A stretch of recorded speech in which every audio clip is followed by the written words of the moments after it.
The streets are quiet, every shadow a potential threat, and every creak is a warning. You're out there scrounging for supplies, and every decision could be your last. But what's the one thing you're going to bring with you when you need to pack light or quietly to breach a door? What's going to save your life when a shuffler is heading right for you? Forget what Hollywood taught you, because today we're talking about the real weapons you'll actually find and actually use to survive a zombie apocalypse when you're on the move and when every second counts. Here's the issue with most tier lists. They forget that context matters. If you're bugging out, living a nomadic lifestyle, or looting a town full of zombies, you'll want something quiet, portable, and multi-purpose. On the other hand, a survivor hunkering down somewhere might want power and building utility. Different weapons for different jobs, right? So for this video, I ranked my picks through the lens of somebody constantly on the move, needing to keep a low profile. And before we jump into this, let's get something straight. This list isn't made for the small percentage of people who've been training for the apocalypse their entire lives, sharpening swords in their basement, or swinging axes like they're Jason Voorhees.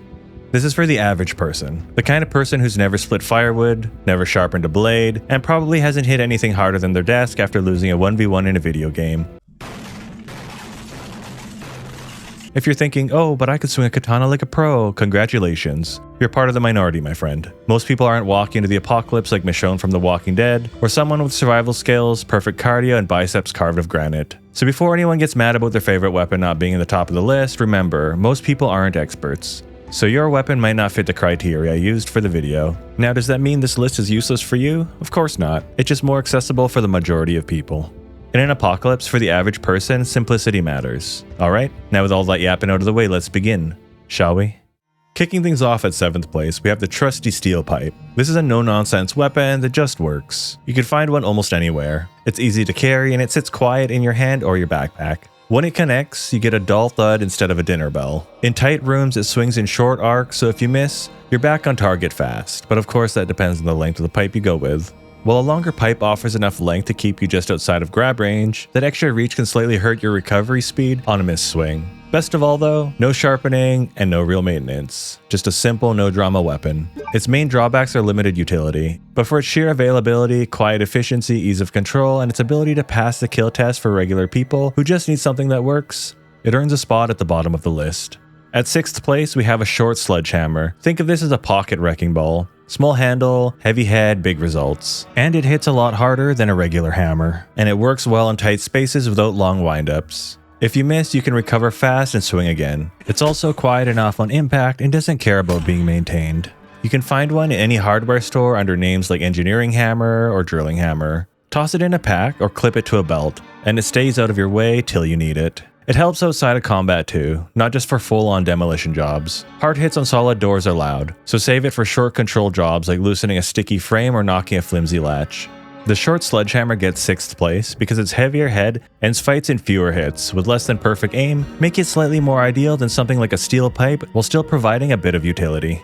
At 5th place, we have the adjustable wrench, and before you scoff at it, think about it. These things are absolutely everywhere. Every garage, toolbox, and hardware store. An 18 to 24 inch model is compact enough to carry in your pack, and can weigh anywhere from 4 to 8 pounds depending on the length of your wrench. The beauty of the adjustable wrench, for our average survivor, or anyone on the move, is its dual nature. First, its utility. Need to loosen a bolt, turn a valve, or adjust something that's blocking your way? This tool is your go-to. As a weapon, it's brutally effective. The dense steel head delivers a powerful thud on impact, perfect for close quarters engagement without alerting the neighborhood. It's intuitive to swing, very forgiving if you miss, and requires absolutely zero maintenance. You just pick it up and use it. For its sheer commonality, compactness, and no-nonsense effectiveness, the unique functional utility for someone on the move or out looting, the adjustable wrench earns its spot at 5th place.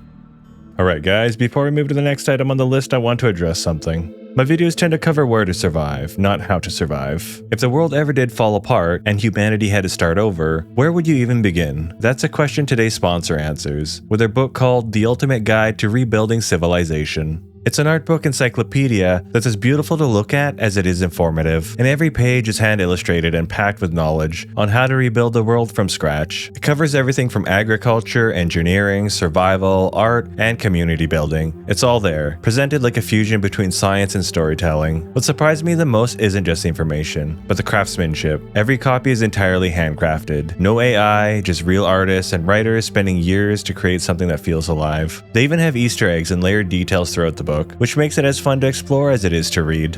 It actually started as a crowdfunded project that exploded in popularity around the world, which makes sense given how unique it is. And honestly, it's the kind of thing you'd want to give someone who loves survival or apocalypse stuff. It's also perfect for curious minds of any age who love beautiful books. You can flip through it with your kids, your friends, or partner and talk through the ideas together. And this book isn't just a guide, it's a time capsule of human creativity. It feels more like owning a piece of art than just another book. If you want to check it out for yourself, I'll have a link in the description and the pinned comment. Coming in at 4th is the hatchet. This was Rick Grimes' signature weapon, and for good reason. It's small, handy, and it hits hard. It rides clean on a belt, and it carries its own weight during camp duty for when you need to do some light chopping, and in a pinch, it could end a fight pretty damn quick. In tight rooms, the short handle lets you make compact strikes without wind up, and you'll find one in most garages, hardware aisles, sheds, or camping sections inside of the stores. Here's the catch though, a hatchet has a sharp edge, so it needs a bit of care. Let it get dull and it starts to bounce or bite and stick. But if you keep your swings tight, aim for soft spots, like the temple or ear line, and be ready to rip the blade free if it bites, you'll be good to go. But for the love of God, do not throw it. You're not Jason Momoa and you're definitely not Kratos. Bottom line, the hatchet earns a spot because it's compact, common, and it can finish a threat with a single well-placed blow. It also remains useful, even if the user doesn't know how to maintain the blade. This thing will still have no problem cracking a skull while the blade is dull.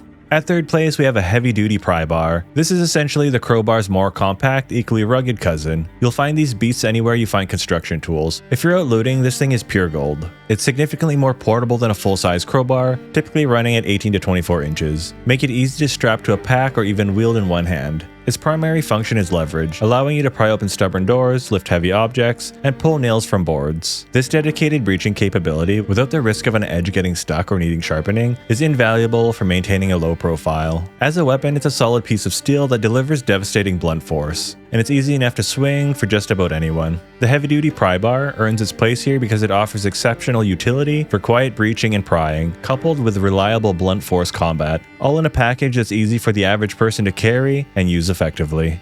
At 2nd place, we have the trusty framing hammer. If you're a fan of The Walking Dead, you'll remember Tyrese mowing down tons of zombies with this bad boy. This thing's quiet, simple, and always around. It's easy to tuck into your belt, disappears in a pack, and you can grab one almost in any garage or hardware store. Inside a building, it feels natural. Short handle, tight swings, fast recovery if you miss. The head has enough mass to end a fight up close without wearing you out, and it doubles as a tool for pulling nails and nudging stubborn latches. The biggest drawback is its reach. That being said, the framing hammer shines as an ideal carry for the average person on the go, offering unparalleled ease of acquisition, quiet operation, maneuverability in confined spaces, and respectable utility.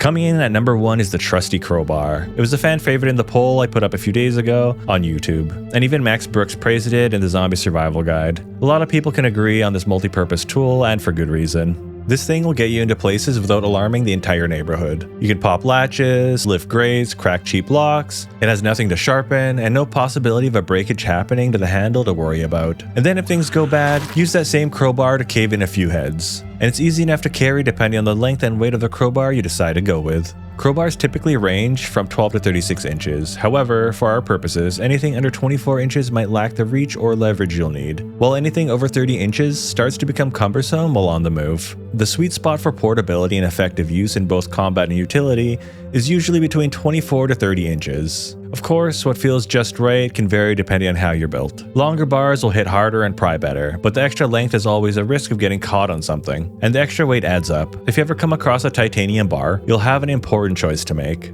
Titanium crowbars are 40 to 50% lighter, making them a dream for long hauls or quick swings. But steel offers unmatched stiffness and toughness, resisting bends and breaks for heavy-duty prying and blunt force impacts. Your choice comes down to prioritizing agility or brute strength and durability. So there you have it, the crowbar. It simply checks every single box we care about, and that's why it rightfully earns the number 1 spot. When your priorities are quiet breaching, minimal maintenance, and keeping a low profile, it's incredibly tough to beat it. It's not the ultimate weapon for every scenario, but within the context of this video and our specific criteria, its versatility and reliability are unmatched. So those are my rankings for the average person, not some ex-special forces. In my opinion, an average person with little to no skills with a blade, or the ability to maintain one, is better off using simple, blunt, no-maintenance weapons that are multi-purpose. The less you have to worry about how to use or maintain your gear, the more you can focus on the task at hand. Keep in mind, despite the criteria used to rank the weapons, ultimately this will still be subjective. Everyone will have their own opinion, and that's okay. If you reach for a crowbar and it feels awkward, try something else instead. What looks good on paper might not be right for you.